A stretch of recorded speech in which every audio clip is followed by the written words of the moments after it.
எழுத்தாளர் அமரர் சாண்டில்யன் அவர்கள் எழுதிய கடல் புறா பாகம் 1 அத்தியாயம் 9 வலைக்குள் வந்த சிங்கம். பாலூர் பெருந்துறையில் பெருவணிகர் வீதிக்குள் நுழைந்த சமயத்திலோ கூலவாணிகன் மாளிகை கூடத்துக்கு வந்த வினாடியிலோ எந்தவித சந்தேகத்திற்கும் இடம் கொடுக்காத இளைய பல்லவன் அந்த கூடத்தில் உட்கார்ந்திருந்த பெரும் கூட்டத்தின் நடுவிலிருந்து கூலவாணிகன் எழுந்த தோரணையை கண்டதும் ஏதோ விபரீதம் நேர்ந்திருக்கிறதென்று தீர்மானித்துக் கொண்டான். கூலவாணிகனின் முகத்தில் இருந்த திகிலையும் அவன் இருந்த கோலத்தை கண்டதும் அபாரமான அதிர்ச்சிக்கும் சீற்றத்திற்கும் ஆளானான். தாறுமாறாக கிழிக்கப்பட்டிருந்த உடைகளுடன், முகத்தில் மிதமிஞ்சிய திகிலுடன், கயிறுகளால் பிணைக்கப்பட்ட கைகளுடன் எழுந்து நின்ற கூலவாணிகனையும் அவனைச் சுற்றிலும் வணிகர் உடையில் இருந்த கலிங்க வீரர் கூட்டத்தையும் பார்த்த கருணாகர பல்லவன் உண்மையை கண்ணிமைக்கும் நேரத்தில் புரிந்து கொண்டு வாளை உருவ கச்சையை நோக்கி கையை கொண்டு போன சமயத்தில் தன் வாளும் மிக தந்திரமாக பின்புறத்திலிருந்து உருவப்பட்டு விட்டதையும், அந்த வாளை உருவியவன் வெளியிட்ட பேய்ச்சிரிப்பு அந்த கூட்டத்தையே இடித்து விடுவது போல் ஒலித்ததையும் கவனித்து ஒரு கணம் ஸ்தம்பித்து நின்றான். மறுகணம் தன்னை நோக்கி அப்படி சிரித்தவனை பார்க்க பின்புறம் திரும்பினான். அப்பொழுதுதான் சிரிப்பை சற்று அடக்கிக் கொண்ட கலிங்க மன்னன் வீமன் முகத்தில் பரவிய கேலி புன்னகையுடன் அவன் எதிரே காட்சியளித்தான். எதை எதிர்பார்த்தாலும் கலிங்கத்து மன்னன் தலைநகரை விட்டு பாலூர் பெருந்துறைக்கு வருவான் என்பதை கனவிலும் எதிர்பார்க்காத கருணாகர பல்லவன் தன் அதிர்ச்சியையும் சீற்றத்தையும் சிறிதளவு உதறிவிட்டு சற்று வியப்பு மண்டிய வதனத்துடனேயே மன்னனை ஏறெடுத்து நோக்கினான். சோழ நாட்டு விஸ்தரிப்பு வெள்ளத்தில் எதிர்நீச்சல் போடும் உறுதி கலிங்கத்து மன்னன் முகத்தில் இருந்ததையும், சில வருடங்களுக்கு முன்பு தான் சந்தித்த போதிலில்லாத சதைப்பிடிப்பும் அவனுக்கு குண்டாகி பெயருக்கு தகுந்தபடி உயரம் மற்றும் பருமனுடன் அவன் அசல் பீமனாகவே விளங்கியதையும் கண்ட கருணாகர பல்லவன் பலமும் யுக்தியும் நிறைந்த பெரும் விரோதியின் முன் தான் இருப்பதை உணர்ந்தான். கலிங்கத்து மன்னன் அந்த சமயத்தில் ராஜரீகத்திற்கான உடை ஏதும் அணியாமல் சயனத்திற்கு செல்லும் சாதாரண உடையை அணிந்திருந்ததையும், தன்னிடமிருந்து லாவகமாக உருவிவிட்ட தன் வாளை தவிர வேறு வாள் ஏதும் இல்லாமல் அவன் மிக அசட்டையாக நின்றதையும் கவனித்த கருணாகர பல்லவன் அவன் நெஞ்சுரத்தை பெரிதும் வியந்தான். தனது வீரர்களோடு ஒரு வீரனாக பழகும் கலிங்கத்து பீமனின் வீரர்களை அவனிடமிருந்து எந்த விதத்திலும் பிரிப்பதோ, அவர்களில் யாரையும் தன் உதவிக்கு இணைப்பதோ முடியாத காரியம் என்பதும் வெட்ட வெளிச்சமாயிற்று இளைய பல்லவனுக்கு. உதடுகளும் கன்னங்களும் தடித்து நின்றதால் ஓரளவு பயங்கரமாக தெரிந்த பீமனது முகத்தில் பளிச்சிட்ட கண்கள் தன்னை ஊடுருவி பார்ப்பதையும் புரிந்து கொண்ட இளைய பல்லவன் தன்னை திடப்படுத்திக் கொள்ள பீமனிடமிருந்து திரும்பி கூலவாணிகனின் கூட்டத்தையும் அங்கு குழுமியிருந்த கலிங்கத்து வீரரையும் கவனித்தான். அரண்மனையையும் தோற்கடிக்கும் சிறப்பு வாய்ந்த கோடிக்கரை கூலவாணிகன் சேந்தனின் பெருமாளிகை கூடம் சுமார் 1000 பேருக்கு ஒரே காலத்தில் விருந்தளிக்கக்கூடிய அளவுக்கு விசாலமாக இருந்தது. ஆங்காங்கு ஒவ்வொரு மூலையிலும் இருந்த திண்டு திவாசுகளும், கணக்கெழுதும் பெட்டிகளும், விதவிதமான சரக்கு மூட்டைகளும், பலதரப்பட்ட வியாபாரம் அங்கு நடப்பதை உணர்த்தின. அந்த மாளிகை கூடத்தின் மேற்கூரையில் பல நாட்டு ஓவியங்களால் தீட்டப்பட்ட வண்ண சித்திரங்கள் கூலவாணிகனின் செல்வ சிறப்புக்கு அத்தாட்சியாக விளங்கின. இத்தனை செல்வ சிறப்பிருந்தும் வர்த்தக விஸ்தரிப்பிருந்தும் அரசியலில் சிக்கிய ஒரே காரணத்தால் கூலவாணிகன் அன்று துன்புறுத்தப்பட்டு கைகள் பிணைக்கப்பட்டு நின்ற பரிதாப கோலத்தை கண்ட கருணாகர பல்லவன் கூலவாணிகன் சேந்தனிடம் பெரும் அனுதாபம் கொண்டான். பீமன் கையில் வகையாச்சிக்கிவிட்ட தனக்கும் கூலவாணிகனுக்கும் என்ன கதி நேரும் என்பதை சந்தேகத்துக்கிடமில்லாமல் புரிந்து கொண்ட இளைய பல்லவன் மேற்கொண்டு நடப்பது நடக்கட்டும் என்று பீமனை நோக்கி மீண்டும் திரும்பி பார்த்து, கலிங்கத்து மன்னரை இங்கு நான் எதிர்பார்க்கவில்லை என்று உரையாடலில் மெல்ல இறங்கினான். பீமனுடைய பெரும் மீசையும் கருத்த பெரிய புருவங்களும் ஆச்சரியத்திற்கு அறிகுறியாக ஒருமுறை எழுந்து தாழ்ந்தன. தாங்கள் எதிர்பார்க்காத சம்பவங்கள் பல நிகழ்ந்திருக்கின்றன இந்த இரவில் என்று பதிலுக்கு சொற்களை உதிர்த்த அவன் உதடுகளில் புன்முறுவல் படர்ந்தது. மன்னனின் பதிலிலிருந்து அவன் தன்னை பற்றி பல விவரங்களை அறிந்திருக்கிறான் என்பதை இளைய பல்லவன் உணர்ந்து கொண்டானே ஒழிய அந்த விவரங்கள் என்னவாக இருக்கும் என்பதை அறியாததால் அவற்றை பற்றி தெரிந்து கொள்ளும் நோக்கத்துடன், உண்மைதான், நள்ளிரவில் வணிகர் வீதிக்கு மன்னர் வருவது நான் எதிர்பார்க்காத சம்பவம்தான். இத்தகைய விஜயத்திற்கு கலிங்கத்தின் சம்பிரதாயம் இடம் கொடுக்கிறதா என்று கேட்டான். பீமன் முகத்தில் ஆலோசனை படர்ந்தது.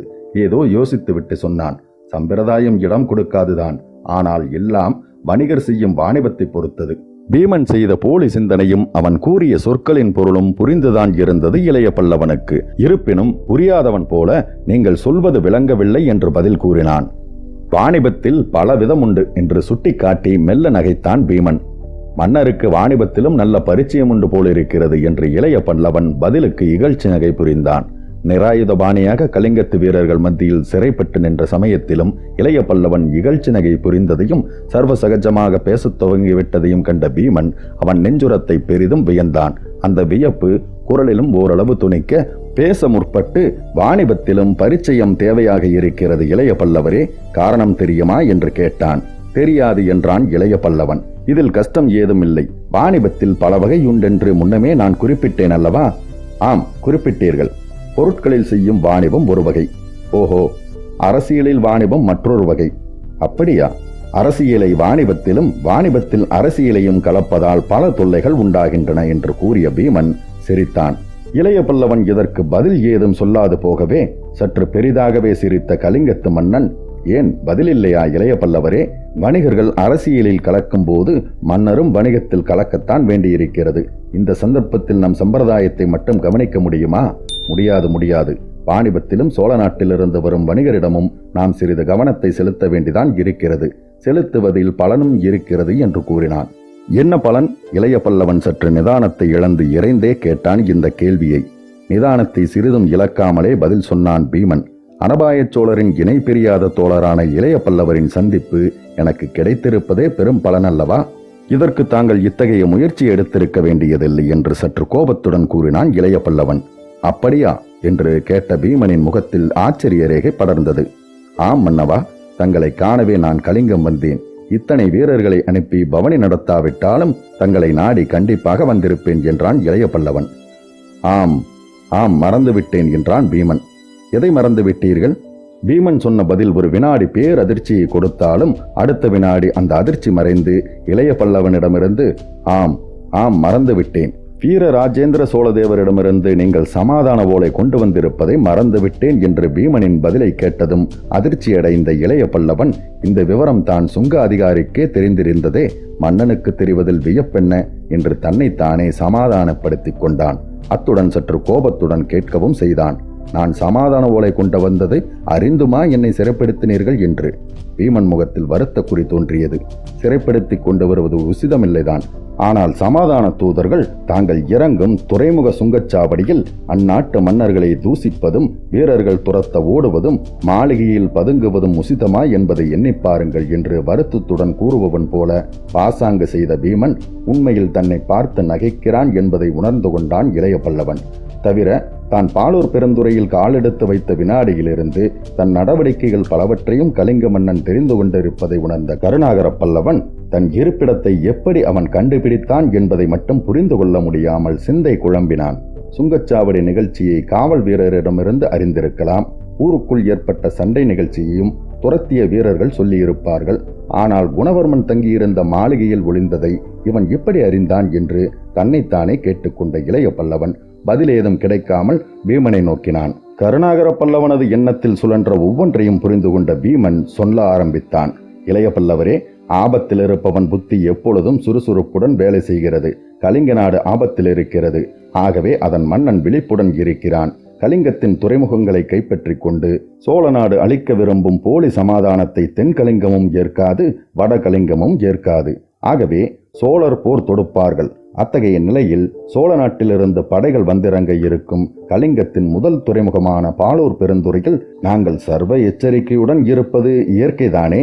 அதன் விளைவாகத்தான் இங்கிருக்கும் தமிழ் ஒற்றர்களையும் இங்கு வரும் சோழ நாட்டு படை தலைவர்களையும் கண்காணிப்பு செய்கிறோம். நீங்கள் பாலூர் பெருந்துறையில் கால் வைத்த வினாடி முதல் கலிங்கத்தின் ஒற்றர்கள் உங்களை கவனித்து வருகிறார்கள். நீங்கள் வெளிநாட்டு பிரமுகர்கள் வீதியில் மறைந்ததும் அந்த வீதி முழுவதும் ஒற்றர்கள் பார்வைக்குள் அகப்பட்டது. தவிர இப்படி உரையாடலை அரைகுறையாக விட்ட பீமன் மீண்டும் இளநகை கொண்டான். இந்த இளநகையில் பெரும் பொருள் சிக்கியிருப்பதை உணர்ந்த இளைய பல்லவன், ஏன் பேச்சை பாதியில் நிறுத்திவிட்டீர்கள்? எதையோ சொல்ல வந்தீர்களே என்று கேட்டான். சொல்ல வந்ததை சொன்னான் பீமன். அதை கேட்டதும் மீண்டும் திகைப்பும் அதிர்ச்சியும் சூழ்ந்து கொண்டன இளைய பல்லவனின் சித்தத்தை. ஆம், பேச்சை பாதியில் தான் நிறுத்திவிட்டேன். நான் சொல்ல வந்தது என்ற பீமனை இடைமறித்த இளைய பல்லவன், நீங்கள் சொல்ல வந்தது என்று வினவினான். ஒற்றர்கள் கண் பார்வையில் இருக்கும் தெருவில் புறா மூலம் தூது விடுவது அத்தனை சரியல்ல என்று நினைக்கிறேன் என்றான் பீமன். இதை கேட்டதும் சில வினாடிகள் ஸ்தம்பித்து நின்று விட்டான் இளைய பல்லவன். அவன் திகைப்பை கண்ட கலிங்கத்து பீமனது முகத்தில் இகழ்ச்சி புன்முறுவல் பெரிதாக படர்ந்தது. நீங்கள் மறைந்த வீதியை பற்றி செய்தி கிடைத்ததும் அதே வீதியை கண்காணிக்க ஒற்றர்களை ஏவினேன். தூதுப்புறா அந்த வீதியில் ஒரு மாளிகையை நோக்கி பறந்ததாக செய்தி கிடைத்ததும் மாற்றத்தை யூகித்துக் கொண்டேன். இதற்கு பிரமாதமான ஆராய்ச்சி தேவையில்லை இளைய பல்லவரே என்றும் விளக்கினான். இளைய பல்லவனின் சித்தம் குழப்பத்தில் ஆழ்ந்து கிடந்தது. குழப்பம் நிரம்பிய வதனத்துடனேயே பீமனை ஏறெடுத்து நோக்கிய இளைய பல்லவன், புரிந்தது மன்னவா, தங்கள் ஒற்றர் கண்காணிப்பு திறன் புரிந்தது. இனி என்னை என்ன செய்வதாக உத்தேசம் என்று கேட்டான். 3வது ஜாமம் நெருங்குகிறது என்று பதில் சொன்னான் பீமன். ஆம் என்றான் இளைய பல்லவன். காலை வரை எந்த தண்டனையும் தங்களுக்கு விதிப்பதற்கில்லை. ஏன்? நீதிமண்டபத்தில் விசாரிக்காமல் தண்டனையிடும் வழக்கம் கலிங்கத்தில் கிடையாது. நீதிக்கு மதிப்பு கொடுக்கிறீர்களா? பெருமதிப்பு கொடுக்கிறோம். பரம விரோதிகளை தீர விசாரித்தே தண்டனை கொடுக்கிறோம். ஆகவே தாங்கள் இன்றிரவு நிம்மதியாக உறங்கலாம் என்று கூறிய பீமன் சரேலென தன் வீரர்களை நோக்கி திரும்பி, கலிங்கத்தின் வலைக்குள் தானாக வந்த இந்த பல்லவ சிங்கத்தையும் தேவு பார்க்கும் அந்த கூலவாணிகனையும் சிறையில் அடையுங்கள் என்று ஆணையிட்டு, வருகிறேன் இளைய பல்லவரே, நாளை நீதிமண்டபத்தில் சந்திப்போம் என்று அந்த வாலிப வீரனிடம் விடைபெற்றுக் கொண்டு வாயிலை நோக்கி நடந்தான். மன்னன் ஆணைப்படி கலிங்கத்தின் வீரர்கள் கூலவாணிகனையும் இளைய பல்லவனையும் புறவிகளில் ஏற்றி சிறைச்சாலைக்கு அழைத்துச் சென்றார்கள். பாலூர் பெருந்துறையின் சிறைச்சாலை பெருவணிகர் வீதிக்கு 2 வீதிகள் தள்ளி இருந்தபடியால் வெகு சீக்கிரம் அவர்கள் சிறைக்கு வந்தார்கள். பெருமதில்களால் சூழப்பட்டு பல வாயில்களை கொண்ட அந்த சிறை கூடத்தை ஏறிட்டு பார்த்த கருணாகர பல்லவன் அதிலிருந்து தப்புவது யாருக்கும் நடக்காத காரியம் என்பதை புரிந்து கொண்டான். அது மட்டுமல்லாமல் அவனும் கூலவாணிகனும் சேர்த்தே தள்ளப்பட்ட சிறையின் பெரிய அறையை சுற்றிலும் இருந்த வலுவான இரும்பு சட்டங்கள் சிறையிலிருந்து எமனும் தப்ப முடியாதென்பதை நிரூபித்தன. அதனால் விஷயம் நாளையுடன் முடிந்துவிடும் என்ற முடிவுக்கே வந்தான் இளைய பல்லவன். ஆனால் விஷயம் அத்தனை எளிதில் முடிவதாக இல்லை. முடிவதற்கு சரித்திரமும் இடம் கொடுக்கவில்லை. மறுநாள் காலை அவன் அருந்துவதற்கு கொண்டு வரப்பட்ட அதிசய உணவு அதற்கு இடம் கொடுக்கவில்லை. உணவைக் கண்டு கூலவாணிகன் அதை வெறுப்புடன் நோக்கினான். ஆனால் இளைய பல்லவனின் விழிகளில் வெறுப்பு இல்லை, விருப்பே படர்ந்து நின்றது. சில ஜாமங்களில் உயிர் துறக்கப் போகும் இளைய பல்லவன் உணவை கண்டதும் விருப்பம் காட்டியது பெரும் வெறுப்பாக இருந்தது கூலவாணிகனுக்கு. இறக்கப் போகிறவனுக்கு இவ்வளவு விருப்பமா உணவில்? ச்சே, இவன் ஒரு மனிதனா என்று அழுத்துக் கொண்டான். ஆனால் இளைய பல்லவன் விருப்பத்திற்கு காரணமாக இருந்தது உணவு மட்டுமல்ல என்பதை கூலவாணிகன் புரிந்து கொள்ளவில்லை. அத்தியாயம் 10. விமோசன சீலை. சிறிது நேரத்திற்கெல்லாம் சிறை காவலர்கள் தொடர பாலூர் நீதிமன்றம் சென்று சம்பிரதாய விசாரணைக்கு இலக்காகி ஊரின் ஒரு மூலையில் இருந்த கொலைக்களத்தில் தலையிழக்கவிருந்த கருணாகர பல்லவன் அதை பற்றி திணையளவும் சிந்திக்காமல் அன்று காலை கொண்டு வரப்பட்ட உணவு தட்டின் மேலிருந்த துணியை அகற்றி மிக ஜாக்கிரதையாக மடித்து வைத்து உணவை சுவைத்து உண்ணத் தொடங்கியதை கண்ட கூலவாணிகன் அவனை மிதமிஞ்சிய வெறுப்புடனேயே நோக்கினான். அந்த வெறுப்பு அப்பொழுது துவங்கியதல்ல. முதல் நாள் 3ஆம் ஜாமத்தில் சிறையில் தள்ளப்பட்டதும் சிறையில் இருந்த மஞ்சத்தை தட்டிவிட்டு கருணாகர பல்லவன் படுக்க ஏற்பாடு செய்தவுடனேயே ஏற்பட்ட வெறுப்பு அது. சிறையில் இருவரையும் காவலர் தள்ளியதும் காவலரில் ஒருவன் கூலவாணிகனின் கைக்கட்டுகளை அவிழ்த்து விட்டதன்றி அந்த சிறை பிரமுகர்கள் தங்கும் சிறை என்பதையும் ஏதாவது தேவையாயிருந்தால் சொல்லலாம் என்றும் பணிவுடன் கேட்டான். கூலவாணிகன் அதற்கேதும் பதில் சொல்லாவிட்டாலும் கருணாகர பல்லவன் மட்டும் அப்பொழுது தேவையேதுமில்லை என்றும் ஏதாவது வேண்டும் பட்சத்தில் குரல் கொடுப்பதாகவும் கூறியதை கேட்டதுமே கசப்படைந்தான் கூலவாணிகன். ஆகவே சிறைக்காவலர் சிறையை பூட்டிச் சென்றதும் கருணாகர பல்லவனை நோக்கி வினவினான். ஏன், தங்களுக்கு இந்த இடத்தில் சௌகரியம் ஏதாவது தேவை இருக்கிறதா?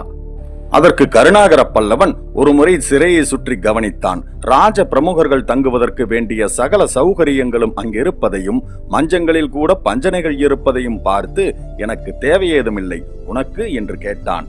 சிறையிலும் சௌகரியம் தேடும் இளைய பல்லவனை வெறுப்புடன் நோக்கிய கூலவாணிகன் தனக்கு ஏதும் தேவையில்லை என்பதை தலையை ஆட்டிய தோரணையாலே தெரிவித்துவிட்டு கிழிந்த தன் ஆடைகளை சிறிது சரி செய்து கொண்டு விட்டு கயிறுகள் கட்டியிருந்ததால் நைந்து போயிருந்த மணிக்கட்டுகளையும் கவனித்துக் கொண்டான். அவற்றை கவனித்த கருணாகர பல்லவனும் கூலவாணிகனை நோக்கி, சேந்தா, கலிங்க வீரர்கள் உன்னை மிகவும் துன்புறுத்தி இருக்கிறார்கள் போலிருக்கிறதே என்று அனுதாபத்துடன் கேட்டான். சோழ நாட்டு ஒற்றனிடமிருந்து உண்மையை வரவழைக்க வேறு என்ன செய்வார்கள் என்று நினைக்கிறீர்கள் என்று கேட்டான் கூலவாணிகன் பதிலுக்கு. உன் மீது இவர்களுக்கு எத்தனை நாளாக சந்தேகம் என்று மீண்டும் வினவினான் கருணாகர பல்லவன். இங்கு வரப்போவதாக நீங்கள் எனக்கு ஓலை அனுப்பியது எப்பொழுது? 10 நாட்களுக்கு மேலாகிறது. அந்த 10 நாட்களாக என் மாளிகை மீது கலிங்கத்தின் ஒற்றர்கள் கண் வைத்திருக்கிறார்கள். தமிழ் வணிகர்களையும் பிரமுகர்களையும் சிறையில் பிடித்து அடைத்து வைக்கும் வேலை எத்தனை நாட்களாக நடக்கிறது? 3 நாளாக. அதாவது மன்னன் பீமன் பாலூர் வந்த நாளாக. பீமன் வந்து இன்று 3 நாட்கள் ஆகிறதல்லவா? ஆம், மிக ரகசியமாக வந்தான். இல்லாவிட்டால் நான் எச்சரிக்கை அடைந்திருப்பேன். மன்னன் வருவதற்கு அறிகுறியாக தாரைகள் ஊதப்படவில்லை, சங்கங்கள் சப்திக்கவில்லை. முதலில் ஊருக்குள் வரவேண்டிய குதிரைப்படைகளும் வரவில்லை. பீமன் வந்தது நேற்று வரை யாருக்குமே தெரியாது. திடீரென்று நேற்று மாளிகையில் என்னை வீரர்களுடன் வந்து பீமனே சிறைப்படுத்தி துன்புறுத்திய பின்புதான் எனக்கே தெரியும். பீமன் வந்து 3 நாட்கள் ஆயின என்று சொன்னாயே சேந்தா, அதெப்படி தெரியும் உனக்கு? பீமனே சொன்னான், நான் வந்து 3 நாட்களாக உன்னை கவனித்து வருகிறேன் என்று. இளைய பல்லவன் சிறிது நேரம் சிறையில் அப்படியும் இப்படியும் உளவியபடி சிந்தனையில் ஆழ்ந்தான். திடீரென்று மௌனத்தை கலைத்துக் கொண்டு, நான் வந்திருப்பதை எப்படி அறிந்தான் பீமன் என்று கேட்டான் சேந்தனை நோக்கி. அது என் குற்றம் இளைய பல்லவரே. தாங்கள் அனுப்பிய ஓலையை என் பணப்பெட்டியில் ரகசிய அறையில் வைத்திருந்தேன். அந்த அறையை திறக்கும் முறை எனக்குத்தான் தெரியும் என்று மனப்பால் குடித்திருந்தேன்.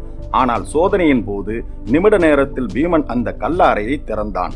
பீமன் இந்த பிறவியில்தான் மன்னன், சென்ற பிறவியில் பெட்டி திறக்கும் திருடனாய் இருந்திருக்க வேண்டும் என்று அழுத்து கொண்டு கூறினான் சேந்தன். இளைய பல்லவன் முகத்தில் கவலை குறி படர்ந்தது. அந்த ஓலையில் கடாரத்தின் மன்னன் குணவர்மனை பற்றி குறிப்பிட்டிருந்தேனே என்றான், குரலிலும் கவலை பாய. ஆம், குறிப்பிட்டிருந்தீர்கள் என்றான் சேந்தன். அப்படியானால் குணவர்மன் பாலூரில் இருப்பது பீமனுக்கு தெரியும், தெரிந்திருக்க வேண்டும். அவன் இருக்குமிடம் அதுவும் தெரிந்திருக்க வேண்டும். அப்படியானால் சோழ நாட்டின் உதவியை நாடி வந்திருக்கும் குணவர்மனை ஏன் பீமன் சிறைப்படுத்தவில்லை? அதுதான் எனக்கும் புரியவில்லை. குணவர்மனையும் காஞ்சனாதேவியையும் சிறைப்படுத்தாமல் விட்டு வைப்பதற்கு ஆழ்ந்த அரசியல் காரணங்கள் இருக்க வேண்டும் என்று இளைய பல்லவன் முடிவுக்கு வந்திருந்தாலும் அந்த காரணங்கள் என்னவாயிருக்கக்கூடும் என்பது அவனுக்கு புரியவில்லை.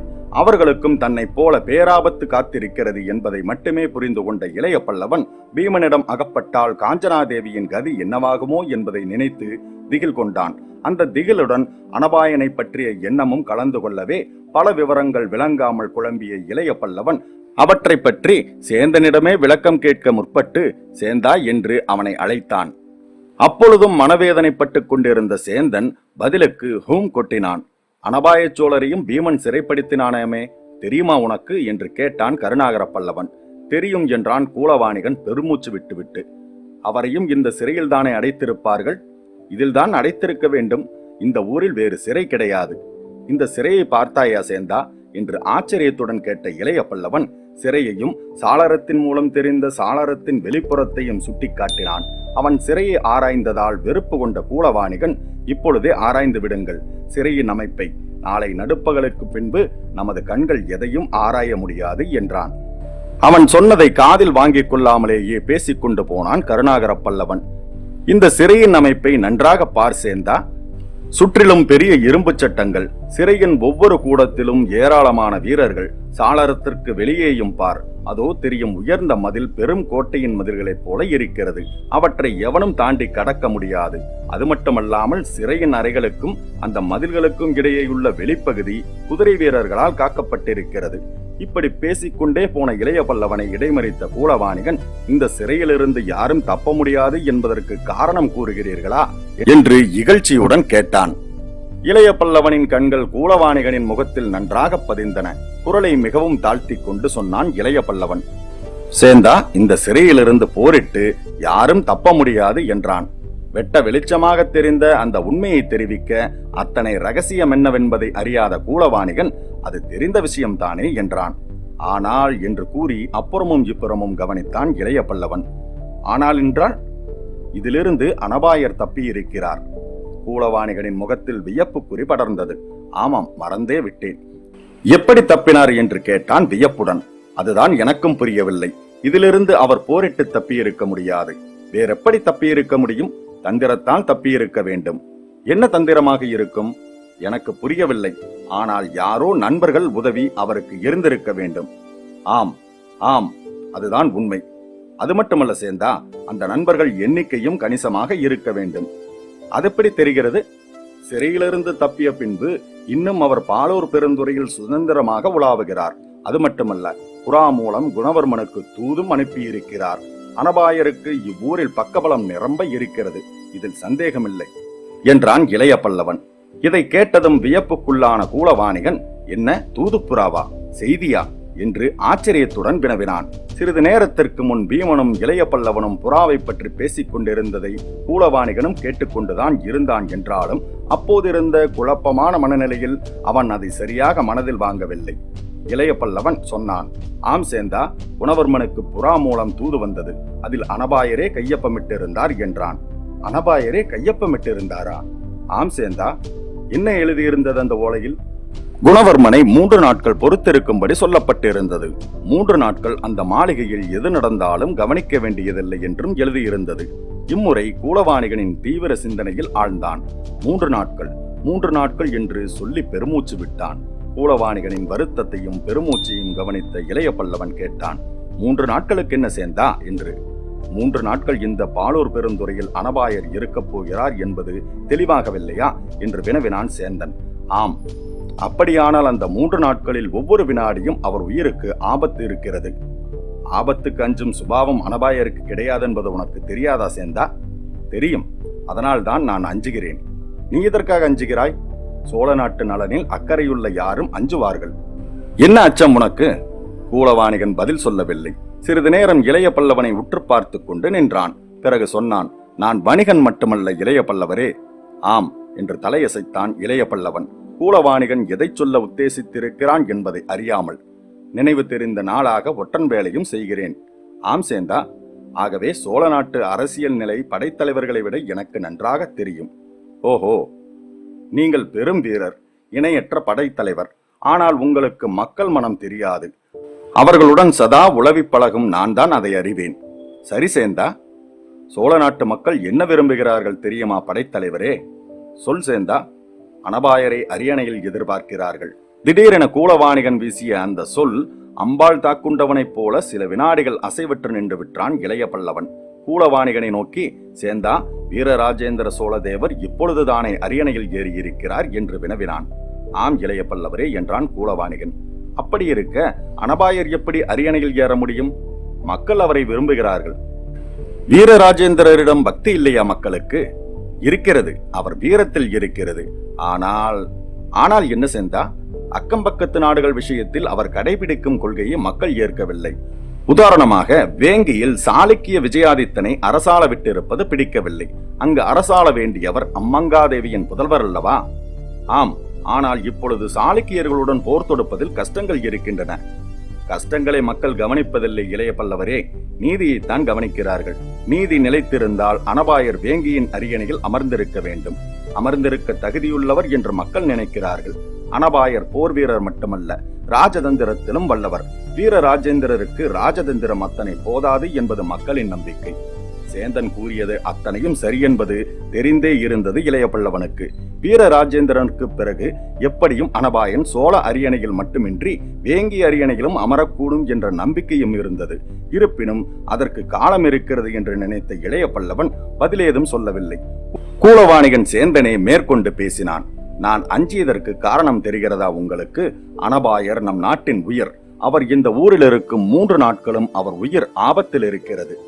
அதை ஆமோதித்த இளைய பல்லவன், அதை பற்றி நாம் கவலைப்பட வேண்டியதில்லை சேந்தா. நாளைக்கு நமது உயிர் யமலோகத்தை நாடி சிட்டாக பறக்கும் என்று கூறிய பின்பே அனபாயனை பற்றிய நினைப்பிலிருந்து சிறையின் சூழ்நிலைக்கு வந்த கூலவாணிகன் அடுத்த நாள் தன் தலை போய்விடும் என்பதை நினைத்து நடுங்கினான். இளைய பல்லவன் மட்டும் அந்த நினைப்பை அறவே உதறிவிட்டு மஞ்சத்திலிருந்து பஞ்சனையை நன்றாக தட்டிவிட்டு அப்பாடா என்று படுத்தான். அவன் அப்படி ஆனந்தமாக படுத்தது கூலவாணிகனுக்கு பெரும் வெறுப்பாகவே இருந்தது. ஏன் பஞ்சனை சுகமாக இருக்கிறதா என்று கேட்டான். ஆம் சேந்தா, கலப்பிடமில்லாத இலவம் பஞ்சு என்றான் இளைய பல்லவன். நன்றாக உறங்குங்கள் என்று இகழ்ச்சியுடன் கூறிய கூலவாணிகன் அடுத்த சில வினாடிகளில் அயர்ந்து போனான்.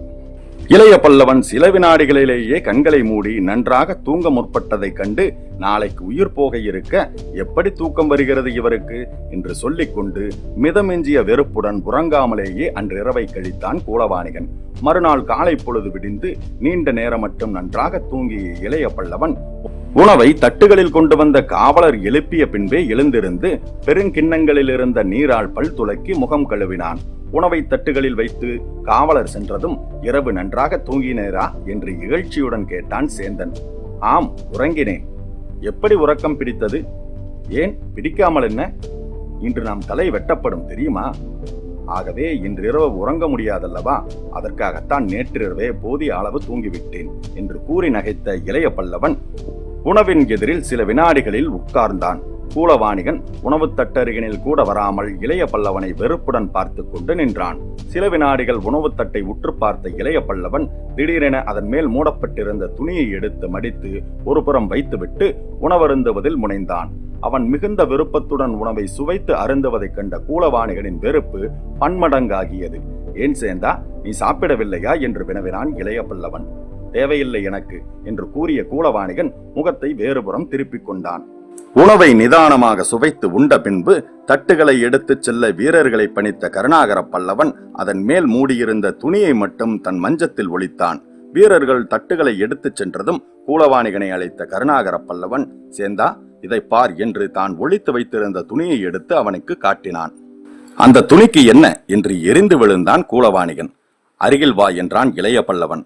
அருகில் நெருங்கியதும் இளைய பல்லவன் காட்டிய அந்த துணியை கண்டு பிரமித்த கூலவாணிகன் இது என்று ஏதோ குளறினான். உஸ், இறைந்து பேசாதே என்று அவன் வாயை பொத்திய இளைய பல்லவன், இது நம் விமோச்சனத்தின் சீலை, இதை கேள் என்று கூறி அவன் காதில் மிகவும் ரகசியமாக ஏதேதோ ஓதினான்.